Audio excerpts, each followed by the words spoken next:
What's going on, everybody? This is the Ins and Out D podcast with your boy DT, head of many podcasts, as you've seen across lately with Command Time, Red Zone and Lab Productions, and Fan Sports Pro Network. I have a special interview today with one of my kind of co-workers, I should say, Coach Xavier Scott, the offensive coordinator at Southampton High School. Coach, what's going on, man? What's up, man? What's going on, DT? How you doing, brother? I'm doing good. I know, we follow each other past couple of weeks and months and stuff. You see me on the sideline with the band, and I see you on the sideline coaching the young men up. So finally, we decided, get on a podcast and let's talk a little bit of ball. Also, Absolutely. Not just ball on this show, but also talk about life. And I think the biggest thing for you has been the journey that led you to this point. Right. Yeah. Because, at the end of the day, that's something that we get involved with the youth for. You know what I'm saying? It's not just the athletics. It's not just the band, the extracurricular like yourself. It's just not those things. We get involved with the youth to make an actual impact. So my whole thing is, from the very beginning, I promised myself that, I'm gonna utilize this tool of football, which was so great to me in my life. I'm gonna utilize this tool to give back to the next generation. So everything has been given to me, football has been great to me, and I just wanted to be great to the next generation coming behind me and more generations to come. So.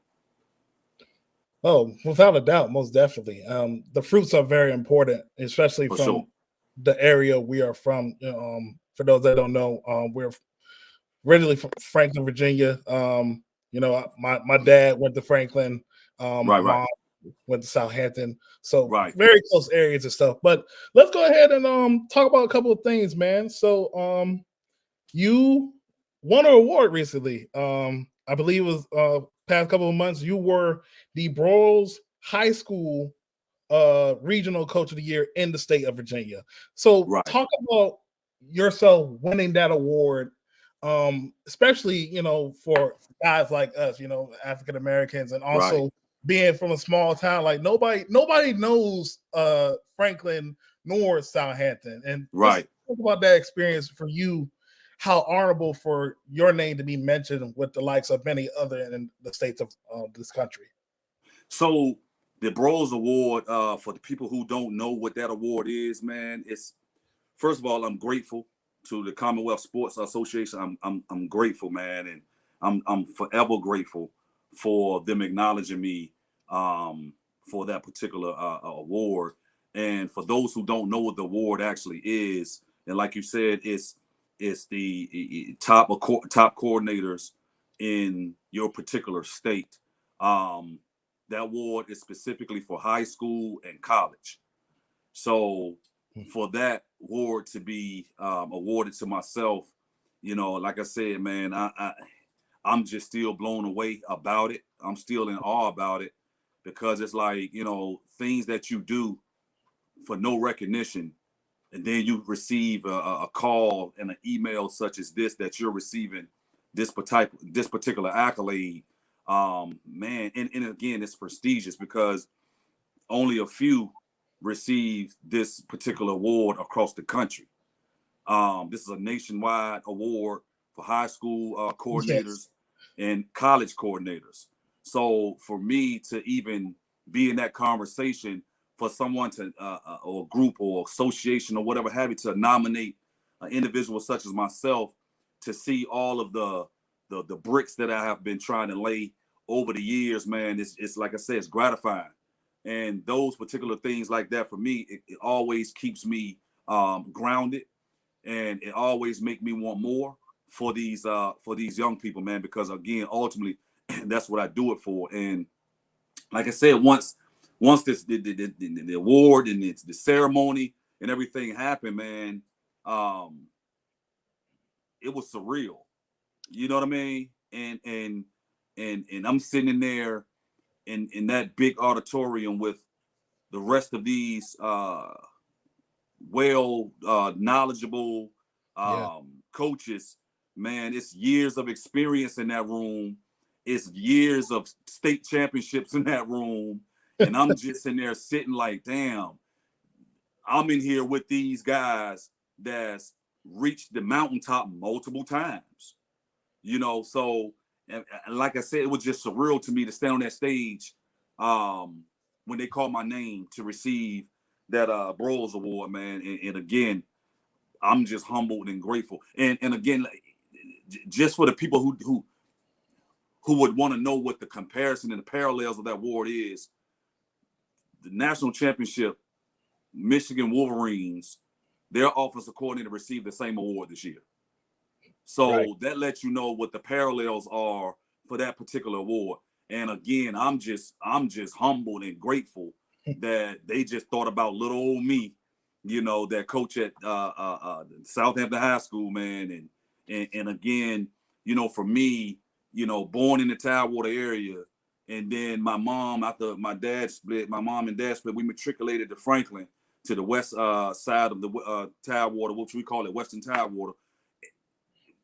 I've seen so many opportunities been given to schools, to coaches, to kids in the metro area, right?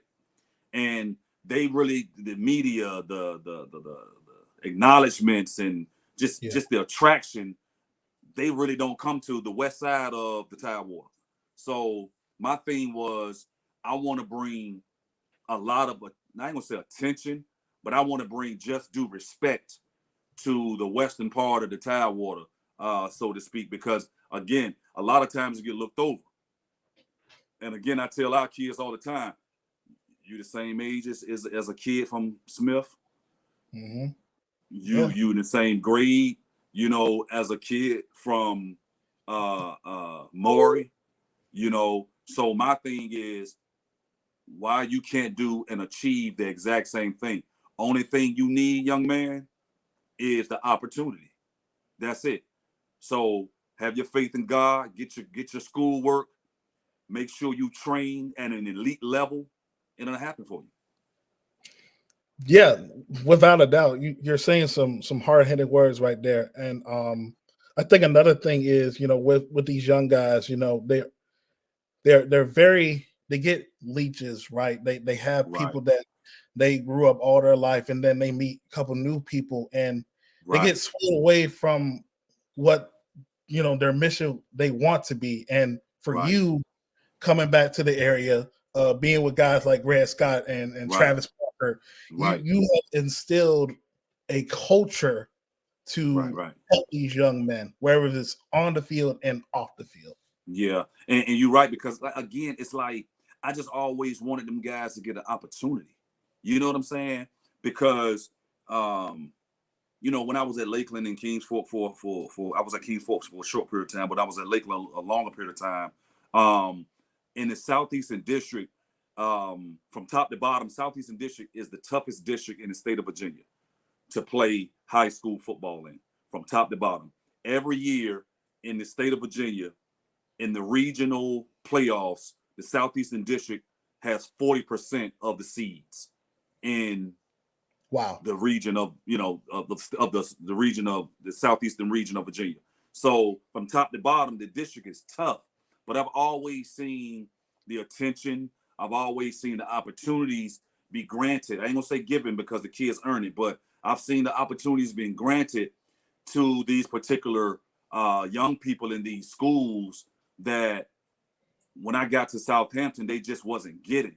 So I just always said to people, and you know, I still know a lot of coaches at all these particular schools. You know, my guy Kevin Knight, he just won a state championship at Maury. So I know a lot of these coaches at a lot of these different schools that I still talk to consistently, and I'm still available for whatever dialogue, and they are as well, because they keep their lines open for me. But like I always tell them guys, I said, man, little do y'all know that at little old Southampton High School, that school has almost 10 NFL guys to come out of that particular school. And we're talking a 2-3A school. And, you know, I joke with them all the time. I say, you guys have played or coached at 5 and 6A schools. and with 3,000 people in there, and you guys don't even have half of that. I said, so the pedigree at that particular institution, which is Southampton High School, that pedigree goes a long way. I said, the only thing these blue collar kids need is an opportunity. So that's what I promised Coach Travis Parker. You know, once I became available, once my contract and everything was up, when I became available, I promised them that that's going to be my area to add value. I'm going to make sure that what I've obtained or what I've learned, all the resources that I've obtained, coaching in the Southeastern District, I'm going to bring those resources and opportunities to where I am now, which is Southampton High School, because the young people deserve it.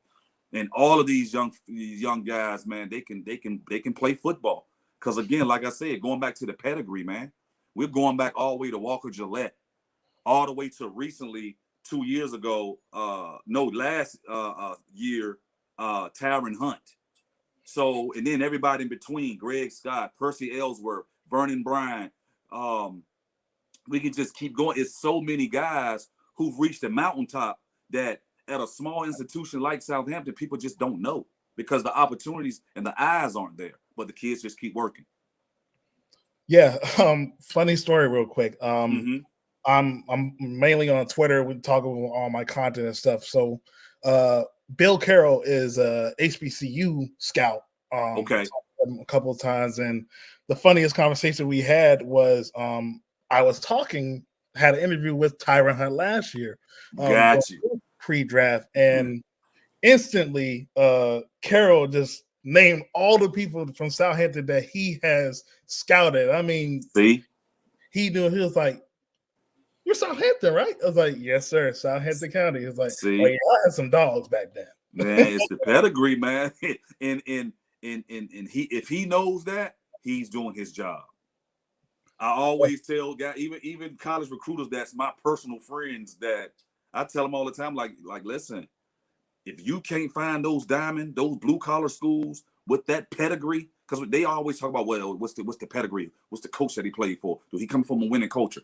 If you don't understand these particular pockets out here in your recruiting area, you're doing an injustice to the young men, and you're really not doing your job because you're trying to take the easy road. You know what I mean? You're going to these 5, 6, and 7, 8 schools, and you're just taking the easy road. Whereas though you got a kid that's probably 30 minutes from those particular schools, that's hardworking, come from a hardworking family, that comes from a hell of a pedigree at their institution. So they understand what success look like. They understand what it takes to get to the mountaintop. Because again, these guys come back. These guys, speak to the young men. So they understand that in order for me to take this thing serious, I got to do X, Y, and Z things. Because Tyron came back a couple times, talked to the young men. Percy Ellsworth has came back a couple times, talked to the young men. Greg Scott is on the staff as a defensive coordinator. Vernon Bryant is on the staff as a defensive line coach. So the vision of, okay, can I really do this? It's right in front of your face. So these particular areas like this, because Southampton is not the only school that's like this across the country. Yeah. There's so many pockets with a hell of a pedigree, man. But you just got to do your job, recruiters. So your guy that you had on your show, he knows his stuff.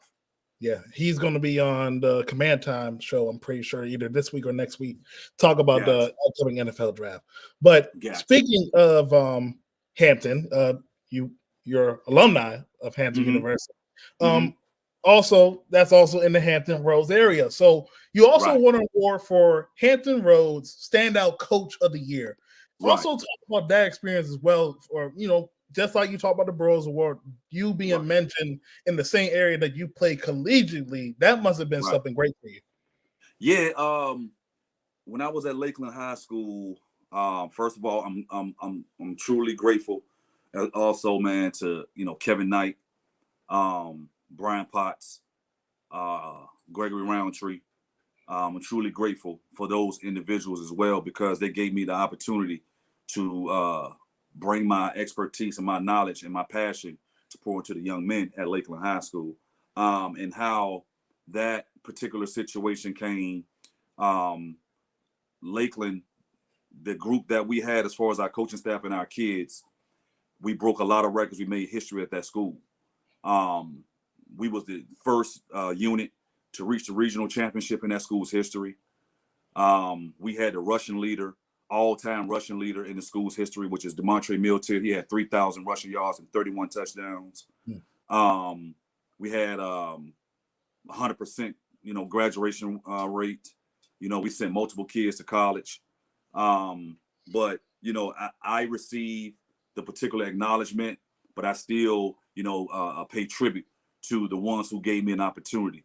And, again, once I found out that I was nominated, man, again, that just took me back and made me say, wow, like, I must be doing something right by other people.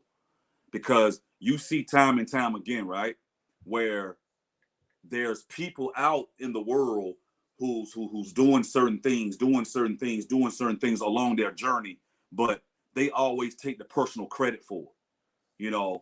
I did this, or me, X, Y, and Z. I just never wanted to be that individual. I've always wanted to take what I've learned along my journey and give back. I've always wanted to make sure that I can lift as I climb. As I'm climbing, I'm lifting you up while along beside me. So when the email came that I've been nominated, first of all, for the Wavy TV10 and Subway Hampton Roads Standout Coach of the Year, I was like, damn, who, you know what I'm saying? Who nominated me? But when I found out, it was my kids. And that, I ain't gonna even lie, D, like, bro, like that, I shed a couple tears, but nobody knew it. Because again, it touched me internally, because I'm not doing it for that. But I'm truly grateful to those kids that nominated me. So then after I got nominated, I received another email that I've been selected as the recipient.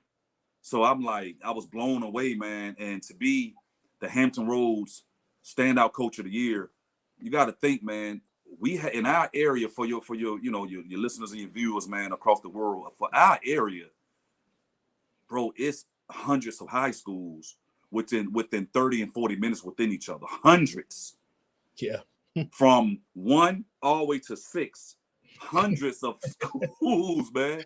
So for them to say, I've been selected to be the standout coach in the entire metro area, man, that just spoke volumes to me again, and confirmed to me that, X, whatever you doing, bro, just keep chipping away, just keep doing it, because people are understanding and people are starting to see that it's pure and it's genuine and it's organic.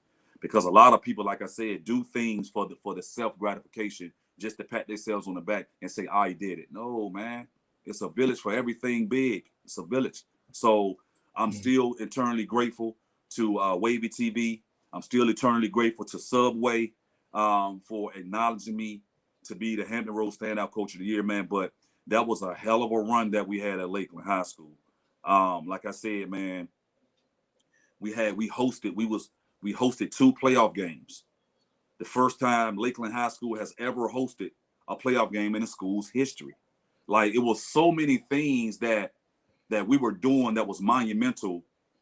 That run that we had at Lakeland High School, that was kind of unreal.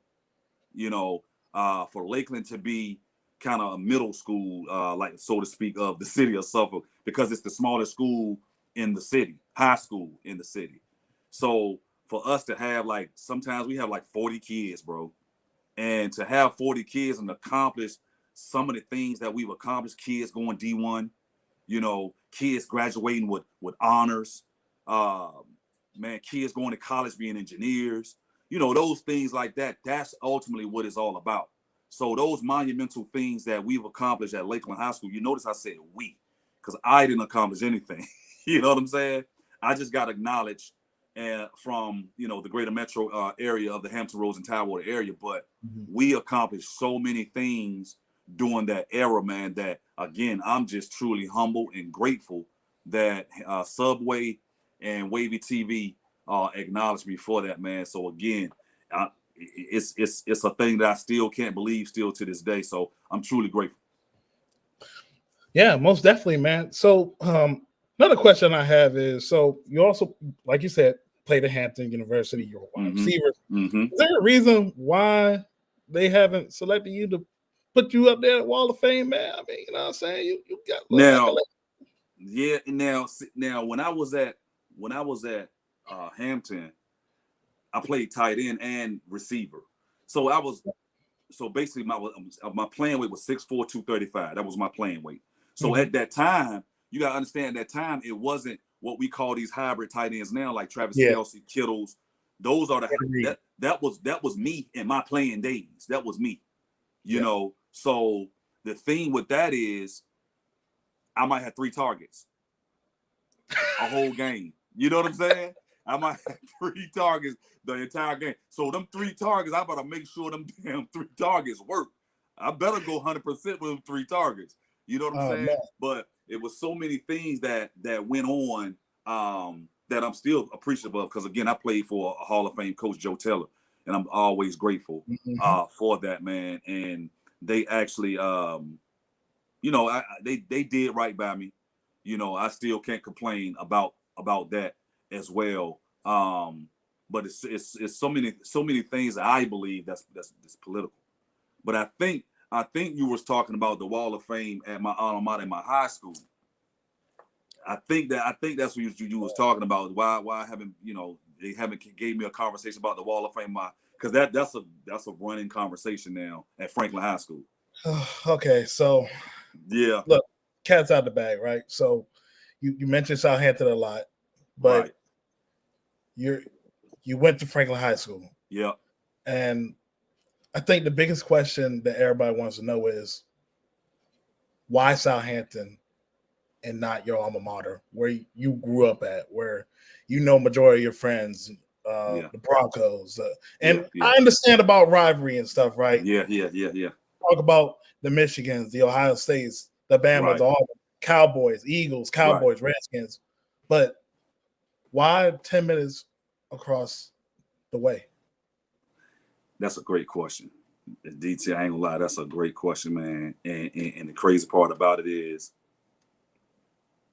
so many people ask me that, inboxing, DMing. I might be pumping gas.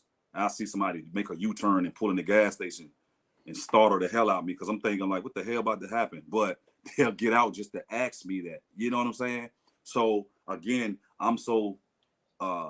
thank you for asking me that question, man. And I'm just gonna be honest, because again, I don't want to sugarcoat nothing, because people has asked me this question, and I truly believe it's time to start answering this question, because I've been avoiding this question for 3 years. I've been avoiding this particular question for 3 years. So this is what happened. The job came open, it was available, and I just feel as though, all right, I did some monumental things at another institution that I didn't graduate from. You know, I broke school records at that institution that I didn't graduate from. You know, I've helped tons of young men matriculate through life and to the next level in college in that said sport, which is football that I coach. So, and again, going back to, you know, what you was just, you know, talking about, we were talking about previously, which was the Hampton Roads Standout Coach of the Year. So I'm thinking all these things was a natural matriculation from me going to my high school and, you know, becoming the head football coach there. So the job became available. Applied for the job, interviewed for the job, and again, I'm just telling the truth. I'm just telling it what it is. You know, I'm not gonna sugarcoat it. I'm not gonna cut any corners, because again, I think it's time to just, you asked me the question, so I think it's time to go ahead and say what happened. So I interviewed for the job. The people in the interviewing room, in the conference room, was Travis Phelps and Dave Lease. At the time, Dave Lease wasn't the athletic director. Dave Lease was retired. So I'm saying in my back of my mind, okay, cool, but why is he here? He's not even working for the school district at the point. but why is he in my interview? That's what I'm just saying to myself in the interview, you know, in real time. You know, Mr. Gamble, great guy. I can't say nothing, you know, no ill, nothing about Mr. Gamble, great guy. Mr. Gamble is actually the athletic director at the time and still is, but he wasn't there.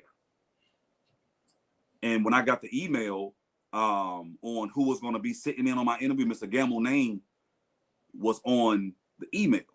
But when I got in the room, he wasn't there. It was just myself and Travis Phelps. So I interviewed for the job. I didn't get it. They hired Carl Robinson, which that's, you know, I respect that as well because he's an alumni. He's a great guy. You know, been knowing him, shoot, since, you know, me and my folks moved to Franklin. You know what I'm saying? So been knowing Carl a long time. Carl is a great guy, family man. He's in education. He's actually at Smithfield now. I think he's still there. So he's a great guy, man. So, but that's who got the job.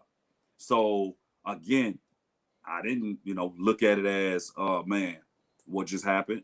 I just looked at it as I must not be the guy, right? So, but again, I'm still asking myself, oh man, I thought that my credentials and my athletic journey, my experience and everything in between warranted me to come back to my alma mater and get this job, right? That didn't happen.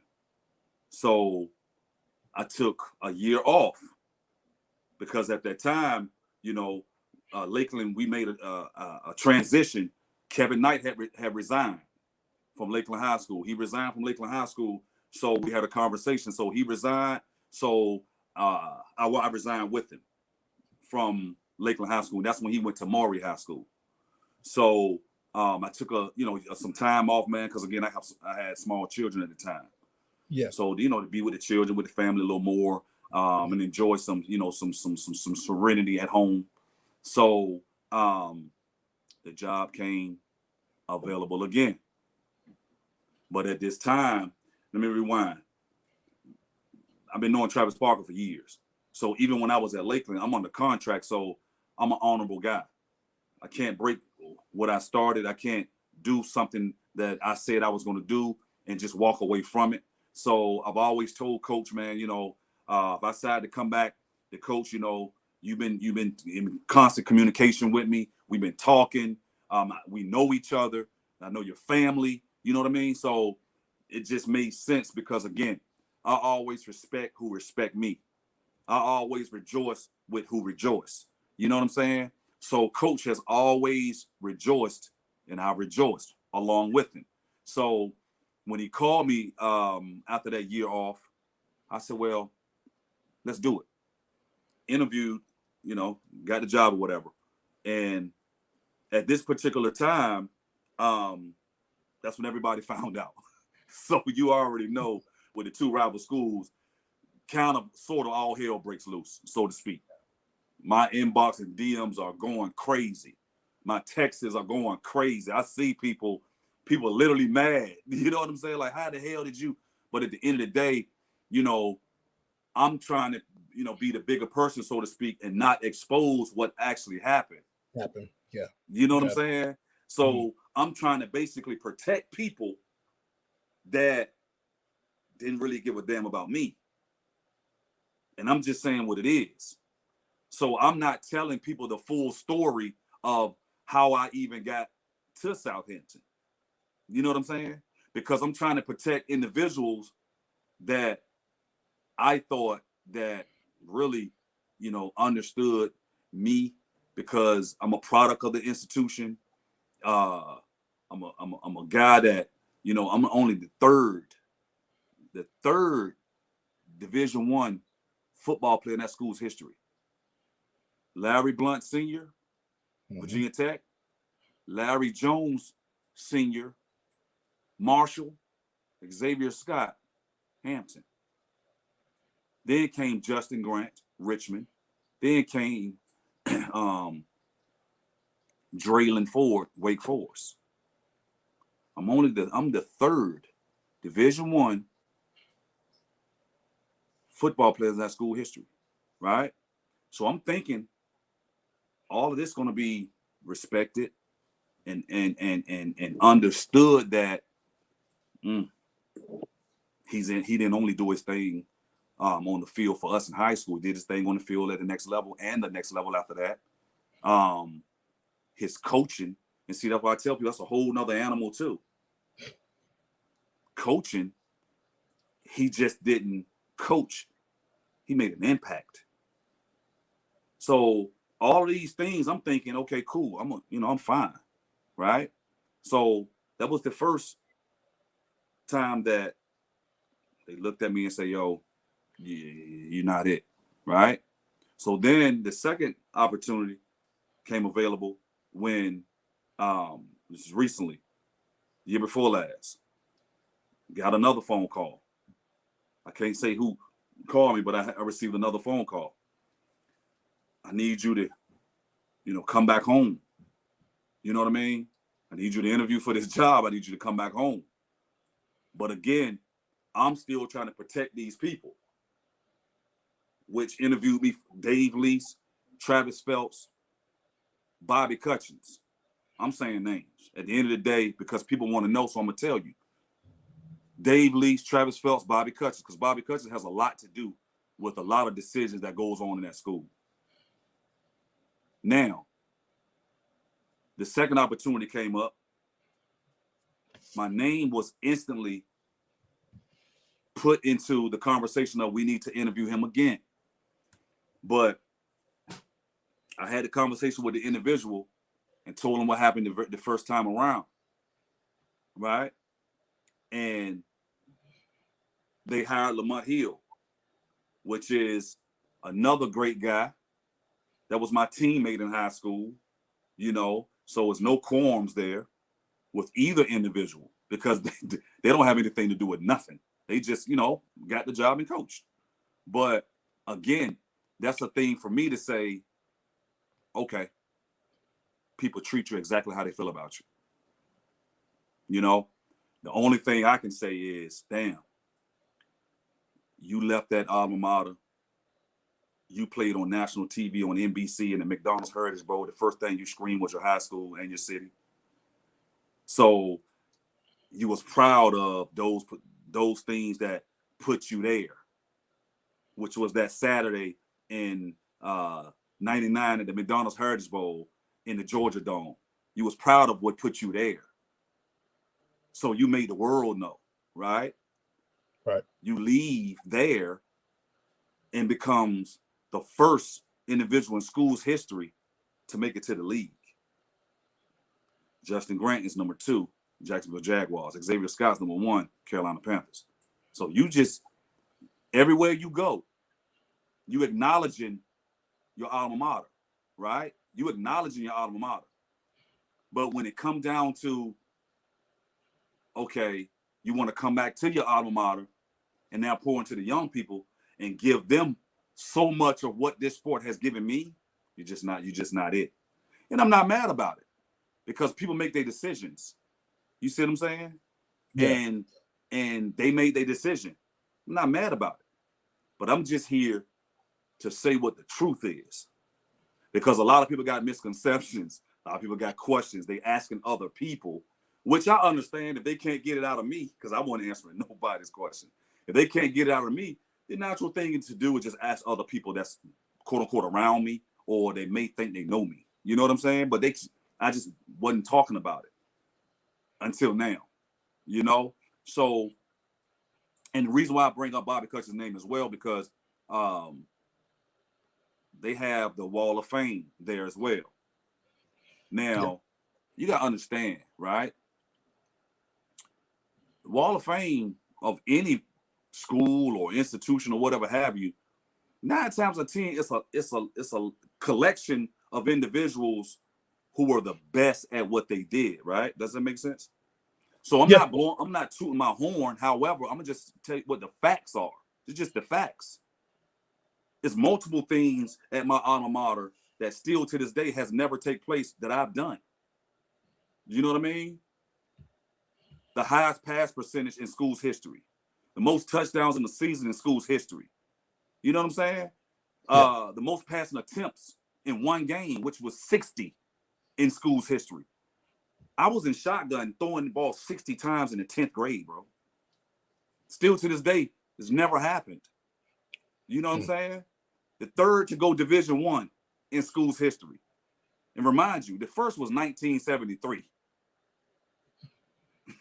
You know what I'm saying? So 97, a whole 20 plus years later, here I come. That's how long it took.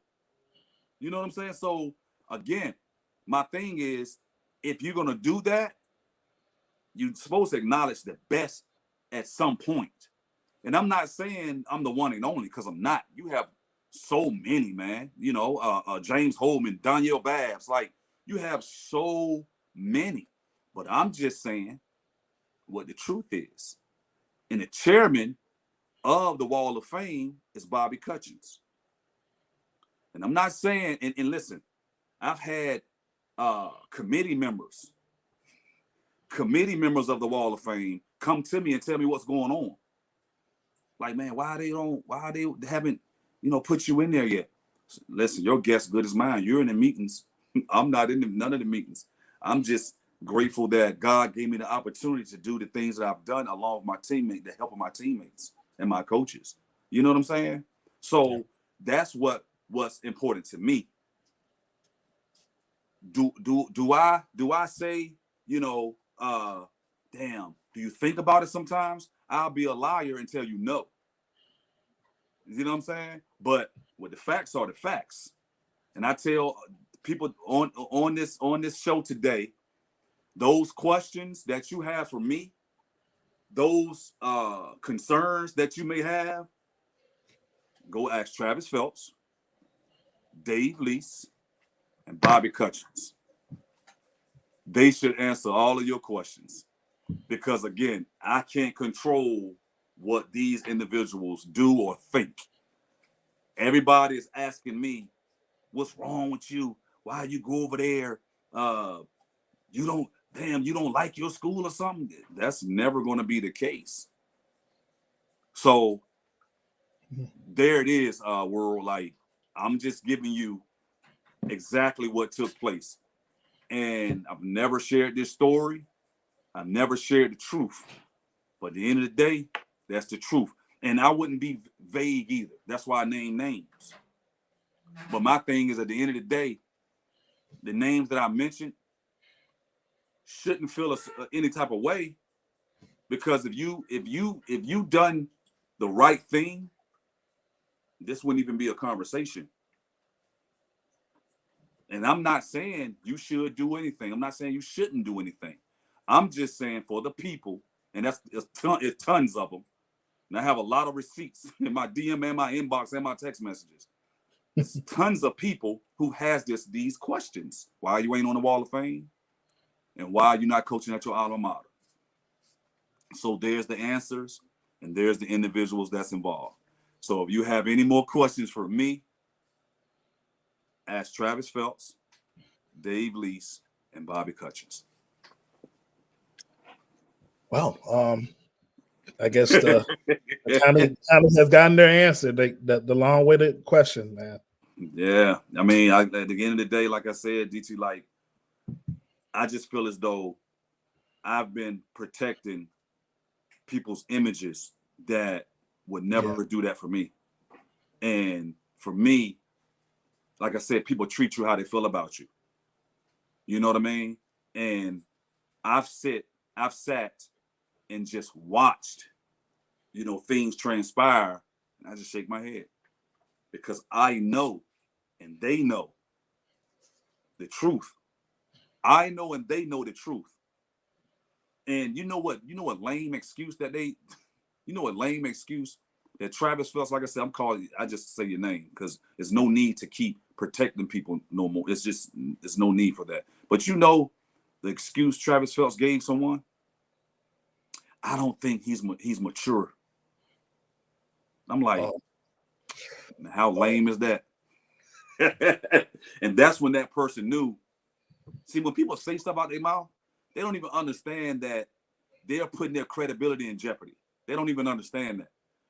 Because the person that Travis Phelps told that, That don't even make sense. You have to make certain things make sense. You know what I'm saying? And your excuse was the reason why he didn't get the job because I don't think he's mature enough to be the face of it yet. What? Oh man. Oh man. Sound coded, man. Yeah, but you know, that's why I tell people, man, listen, can y'all stop inboxing, DMing, texting me, and seeing me and passing the gas station stuff running up on me, please? Go to that school and talk to Travis Phelps, Dave Lease, and Bobby Cutchins. Go talk to them people, please. Hey, y'all, don't be trying to tear these gas stations out. We just got a couple new ones. Look. Yeah, bro. I'm like, y'all rolling up on me. I'm like, what the hell? I'm like, what's about to happen? But they just want to know, man. They passionate about that. And I get, like I said, people come to my office, sit down and talk for an hour and some change or something. They want to know. But again, I just always, this has been going on for 3 years. And I just never, and like I said, I've had a committee member. I'm gonna protect that person's name, but I had a committee member from the Wall of Fame come to my office and ask me what's happening.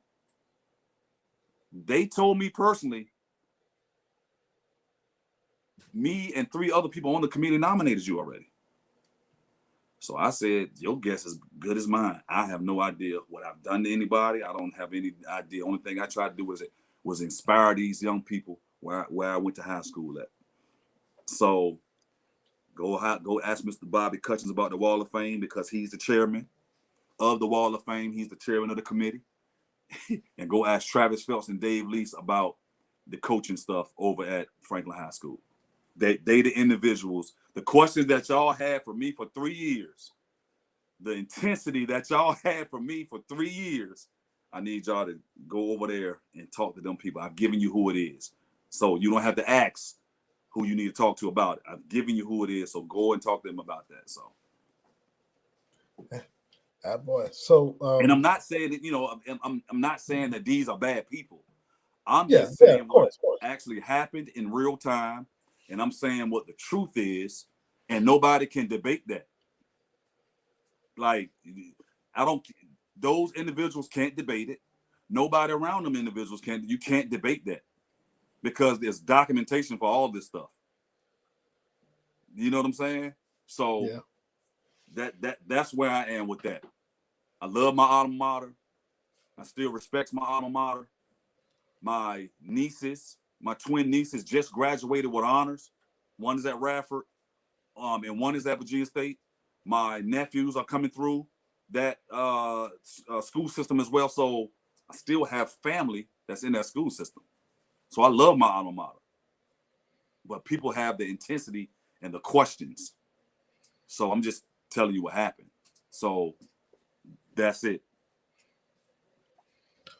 Wow, that's an interesting conversation, man. So on a lighter note, past couple of years at Southampton, since you have came and become offensive coordinator, the recruiting process for our young men has gradually increased. We even have now signing day, and we have averaged at least 4 to 5 young men on this special day to make a big decision with their college. And I think it was 2 weeks ago we met. We had 4 men made their decision. So just talk about that moment to see the people that you sat there and developed the ins and outs, the nuances of the game, how to be a man, how to take care of yourself, how to take care of your family. Right. Moments like that, how charitable is that to see these young men that you coach decide where they want to go to college? Man, it's a blessing, man, because it's like I said earlier, things I've experienced in the metro area, things I've experienced with seeing National Signing Day, which is February across the country. Like I told Travis when I first, came aboard, I said, man, I just want to add value to the resources and give things that I've experienced that these kids deserve as well. And National Signing Day, scholarships, National Letter of Intents, all of those things, I said, these kids deserve the exact same thing because they earned it. So to see them young men and their families on that stage telling the world the institution that they've chosen to go to and sign to, and these scholarships left and right, man, that's the gratification for me. That's that thing that I sit back and look at and say, man, that's what it's all about. It ain't all about the X's and O's. It's not all about the unis, which the kids love uniforms and cleats and stuff. But that's cool. The drip is cool too. I'm all with that too. But the end goal is to see them young men's face and their parents' face, because a lot of sacrifices have went into that. So with those sacrifices and those trying times of giving up, you might want to say you don't love the game anymore. You might not want to do this anymore. And the end goal to see them kids and those parents in February is priceless, man. Like this year, like I can recall Chris Blue. I remember Javen Johnson too, but Chris Blue cried like a baby. And to be honest with you, I was behind that curtain crying too. I was behind that curtain crying too. Because, man, that's what it's all about. So it's all about. For me, to see a young man do that and to see all that passion coming out of him, sign his name on that contract, oh, man, all glory be to God. That's all I can say. Because that's what we do it for. And the village got those young men on that stage. Yeah. And I want to say this too to the communities out there all across the country where there's high school sports. It takes a village and a community to make sure that these kids are successful. You can't just show up, parents, to the game to critique and talk trash. It takes a village. When that kid got to get up for morning workouts, you got to make sure when there's no activity bus, you got to make sure that kid gets there. Because, again, you want to show up on Friday night, and if we don't win, you want to talk trash about the kids and the coaches. But a lot goes into Friday night. The preparation is way more important than the game. The game, that's when you go to the bank and cash your check in. All week in the summers and spring, that's when you working. Fall Friday nights, you cash your check in. So I just want to always put that message out there to the parents and to the community. Support these young men. When these young men are in the playoffs and they got these 2-hour drives, and please show up for these young men because they deserve it. And they win. Oh, you want to take responsibility for that. When they lose, oh, you want to point the finger for that. We just need everybody on one page to make sure that these young men get exactly what they came for, which is a great experience. So to see them on that stage for that end result, as far as their high school athletic journey, that's all worth it. It's all worth it, man. And then again, this year we had 5. So the total we've had is 19 kids in 3 years to go to college or on scholarship. So mathematically, that's not bad. That's not bad. So, before it's said and done, for me at Southampton High School, man, I want to be at 50 or 100 kids that we can say, we sent them out here into the world and try to prepare them the best way we can to be young men. We want to send them out as boys. We want that institution to send them back to us as men. Definitely, man. I love the vision. Just got a couple more questions for you, and I'll let you. For sure. What's it like being under Travis Parker? That's a great question. Travis is more of a detailed guy. Is more of an administrator. Is more of an organizer. So it works well with Travis being that particular individual, and individuals like myself and the rest of the staff, we do a lot of the ground and the dirty work. So with him handling administration, with him handling AD, with him handling VHSL, with him handling fundraising, things of that nature. Well, I do fundraising as well with him, but with him doing a lot of the organizing, and like I said, those particular things, his hat that he wears, he understands who he is. And that's the luxury that I tell people that they miss. People are are trying to be things and do things that they're just not good at. You're trying your hardest to emphasize your weakness, but your weakness is going to expose other things to yourself and to your coaching staff and the kids. Yeah. Emphasize your strengths and put individuals around you that can cover your weaknesses. You see what I'm saying? So that's what you call a great delegator and a great leader. And I think that he understands that the things that he's weak at in those areas, he put people on the staff to correct that. And that's why we gel and work well together. And, you know, me and him joke about it all the time. He tell me, actually, I found out what your weakness is. I was like, oh, what's my weakness? He said, you don't have any patience. I said, hell no, I don't. And when you see that clock about to go down, you got to get the offense going, man. Exactly. I don't have patience for certain things. Now, don't get me wrong. The development, the growth, and matriculation, that's warranted. Yeah. Right? But if I tell you 20 times, you need to run through that A gap 20 times and you go through the C, I don't got time for that. That my patience, I don't have time for that. Especially if a kid tells me that, coach, I want to go to the next level. I tell the kids all the time, the 20 times that I'm giving you is only 2 at the next level, son. 2 in the next level, yeah. You get 2 times to mess it up. Get out of here. Go home. That's it.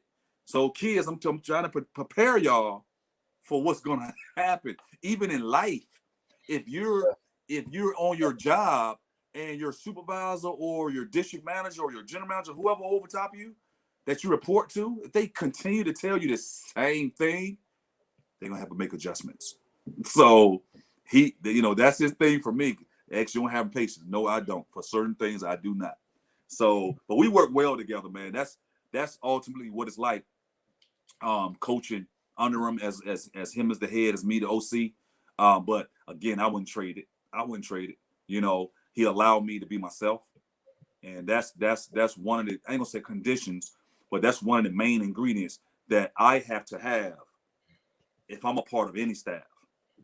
I'm gonna have to. You gotta allow me to be who I am. Can't be anybody else. I can't be who you want me to be.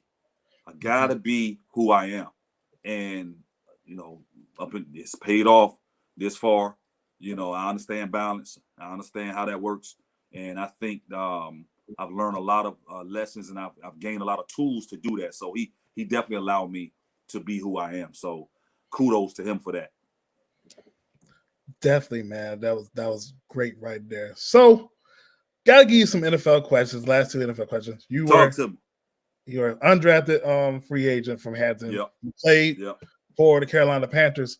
What was that experience like being in the NFL? You did play in that, I believe it was a 2003 season. Yeah, 3. Yeah.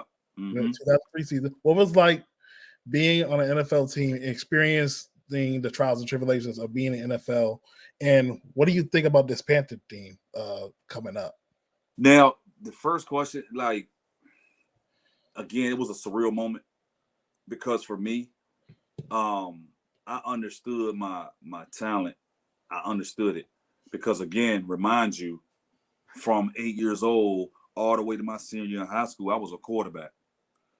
Mm-hmm. So when I get to college, my Hall of Fame coach, he's a Hall of Famer for a reason.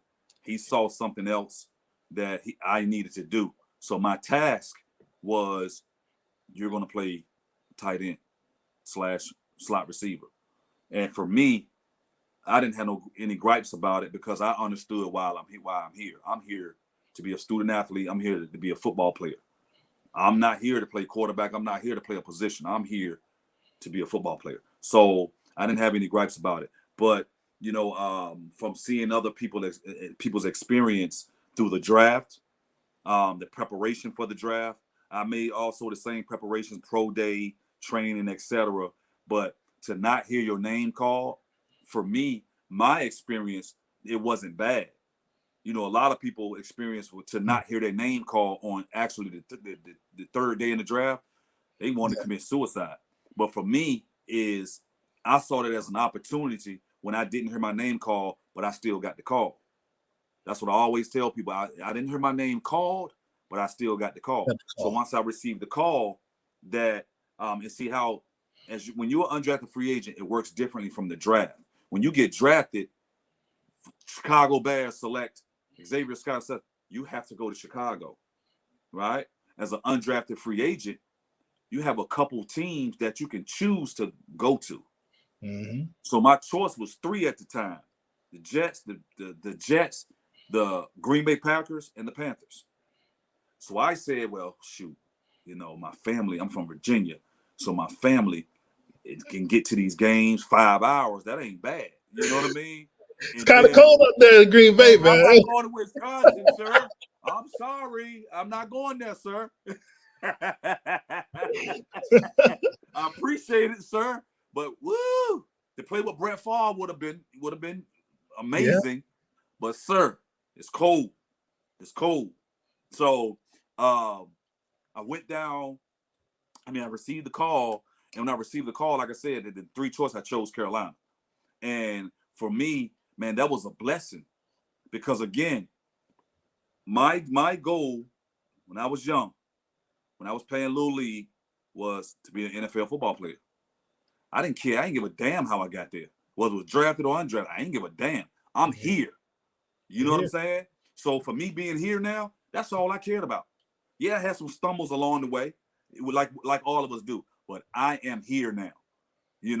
And my teammates, man. And see, the thing for me that I said in my mind that was going to work out was Carolina was like practically an expansion, a new franchise. Mm-hmm. John Fox was the head coach at the time. He's a Virginia Beach guy. So he understood my area, my school. He understood where I came from. You know what I'm saying? Applewhite was our OC. And at the time, Applewhite was trying to get into the hybrid tight end or whatever. But that was another struggle and another journey for another day. But that whole experience, man, I just sought out as a young guy to go all the way with this thing. And when you young, you don't see it that is real. You don't even really know your talent. You just out there just basically playing Sandlot and thinking that, damn, I ran circles around X, Y, and Z today. I did this and that. But you don't realize yet. When I first realized that I could go all the way with this thing, I was in the 10th grade, and my first recruiting visit and letter was from, rest his soul, was Joe Paterno from Penn State. That's when I realized that, damn, this guy is a Hall of Fame legend, and he's coming to my little ass school and thinks this of me. So that's when I took it serious. That's when I knew you got something. I did not know that. Yep. That was my first. See, back then it wasn't sending you offers and recruiting information on Twitter and Instagram. Back then they sent you letters, hard copy letters, and they came to your school and looked you in your face. So Joe Parham, rest his soul, was my first recruitment from in any institution. Now, Power 5, Penn State, legendary. That was my first experience. So again, no disrespect to any other institutions and other conferences or whatever, but for Joe Parham from Penn State to come and give me my first recruiting letters and my first attention, I said it's real. And that's when I knew I can go all the way with this thing. But that draft day and everything, man. Like I said again, my experience was different from a lot of people, and a lot of people my experience was the same, because there's a whole lot of undrafted free agents out there. Yeah. You know what I'm saying? A lot of undrafted free agents played 10 years. But it was just a special thing for me, man. It was unreal and was surreal at the same time, coming from the school that I came from, man. Because it doesn't happen. Like, you don't think it's real. You like certain things that happen is just God sent. Only thing you gotta do is do the work. I always believe that. The only thing you gotta do is do the work. You covered. You know what I'm saying? You're one of the people that's covered. You a chosen one. You just gotta do the work. And I believe that. Still to this day, I'm covered. I'm a chosen one. I just gotta do the work. Just gotta do the work. All right. This final question. Washington Commanders, man. New regime, new ownership. Yeah. And Quinn now takes over after Ron Rivera's 4 years. Adam Peter comes from the San Francisco 49ers, highly respected. And you see they have established, probably for the first time in a while, a highly classified staff. Look like it's going to coach some guys up. So with that being said, what do you think Washington is going to do at the number 2 pick? To be honest with you, I go after the kid from LSU. Oh, I'm gonna tell you, yeah, I wouldn't touch the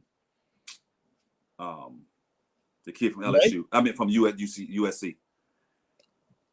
I'm gonna tell you what. I'm gonna tell you why. When this just me personally, if I was a GM, the reason why I wouldn't touch him, I forget his name. What's his name? Caleb Williams. Caleb Williams. The reason why I wouldn't touch him is because rest his soul. I've seen that experience from with Haskins, with drafting a guy, your first pick, that's from there. It's just not going to be well. It's not going to end well. And just looking at Caleb Williams from his Heisman year to this past year, his numbers still was strong. Don't get me wrong. It was very strong, but he digressed. He took some steps backwards. You know what I'm saying? And he took multiple losses as well this particular year. And there's only one Patrick Mahomes. And for me, it just from what I'm dissecting, because I don't just watch games, I study games. And I'm not a fan of football, I'm a student of it. So I just see him just wanting to really be Patrick Mahomes. And like I tell the kids, it's only one Mahomes. Get your mechanics right first, and let God do the rest at the end of the day. But I would take the kid from LSU, and for me, he just seems that he has more in the pocket. Caleb extends a lot. He extends a whole lot. He extend, boom, ball out. You can't do that in the NFL. You see what I'm saying? Yeah. Patrick Mahomes is the only one to do it because, again, he's God sent to do that. When you see there's only one, like a Steph Curry, they're God sent to do that. Unicorn. Like, you a unicorn, man. Like, you in the NFL, like, you're the only one can do that. Out of all the professional quarterbacks, you're the only one. That tells you right there, you're God sent to do that.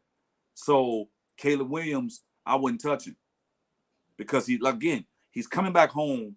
If he get drafted, he's coming back home to the DC area with millions and millions of dollars now.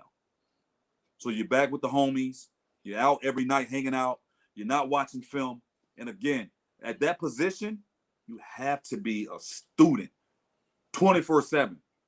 Tom Brady, I tell people that. And people realize still wondering that Tom Brady is the less athletic person that you will ever meet in your life.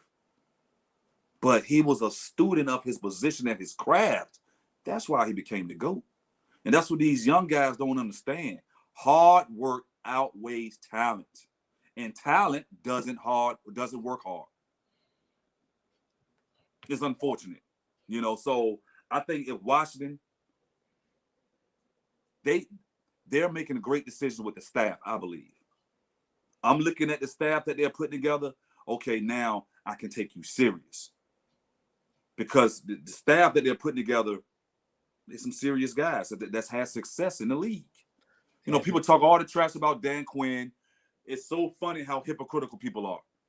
All these Cowboys fans talking trash about that. Yeah, but when Dan Quinn was with y'all ass, he was the best DC in the world, sending Michael Parsons off that edge. He's just this genius. But now, y'all got Dan Quinn. He's a bump. No, Dan Quinn has success. He didn't win it all, but people fail to realize. For the Atlanta Falcons, he went to the Super Bowl when he was the head coach of Atlanta Falcons. Yes, it was a 28-3 loss to the GOAT, but he still went to the Super Bowl as a head coach. So and these particular guys that he hired, they had success as well in their particular coordinator positions or position coaches. So I think from the top, I think they started out well with the coaching staff. But I wouldn't draft May, and I wouldn't draft Caleb Williams. I'll go after that kid from LSU. Wow. That was I know that sounds a little. That was good analysis, man. So I think for me, keeping up with them so much, you know, a lot of people were down on the Dan Quinn hire. Of course, you know, everybody speculated Ben Johnson being guy, but I think people don't realize how much leadership matters for Washington. Absolutely. Dan Quinn is the leader that this team needed, and not only that, his relationship around the league, his ability to learn from his mistakes. If you have brought up, he's talked to Bob Myers, he's talked to Steve Kerr about after he lost in that Super Bowl, how do you recover? And I think the biggest thing that Quinn has learned, that when he lost Shanahan, that's when things started to toll. He didn't have a contingency plan. There you go. Now you see guys like Kingsbury. Of course, people kind of on him, but you see a guy like Brian Johnson, a guy who was doing head coaching looks around, and Anthony Lynn. So those are some guys that are going to come in and learn under Dan Quinn and get some knowledge. I think the contingency plan is there. It's all about getting the quarterback and getting the pieces around the quarterback, because it's not just a quarterback's game. People need to realize that. Agree. You have to win the trenches. I agree. That's when you win at first, them trenches, bro. You got to have them trenches. You got to have them trenches. Yeah, most definitely. You get the trenches right. O-line especially. Develop these young guys that we got on the roster. I think Forbes play ball. I think it wasn't just a weight thing. I think it's some discipline things as well. His play is very aggressive corner. I agree. I think we have a couple pieces still kind of far away, but I'll say that. I think we can build something here with no distractions from ownership, just straight football. Straight football. Like you said, the pieces are in place now as far as the structure.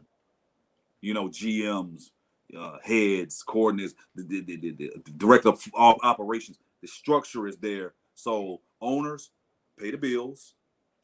Football guys, make it happen. Definitely. So, Coach, where can people find you? You also have your own podcast with Greg Scott.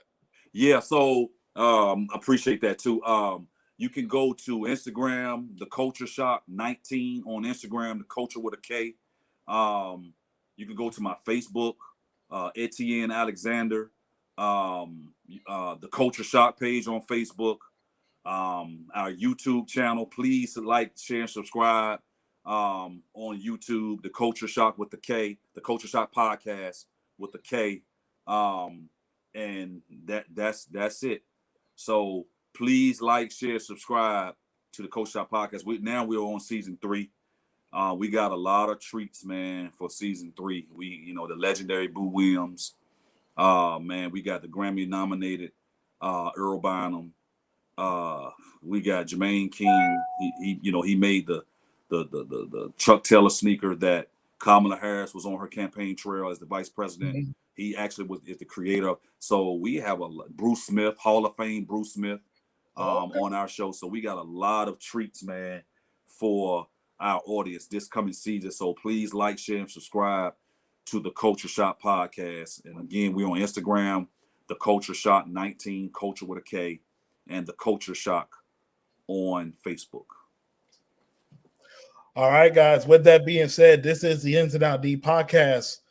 Your boy DT and Coach Xavier Scott.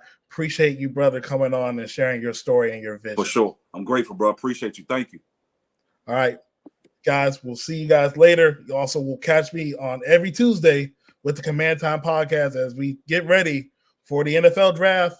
It's going to be a big week. I ain't going to get no break this year. I'm telling you right now, Scott. No breaks. It's crazy offseason. So y'all have a good night.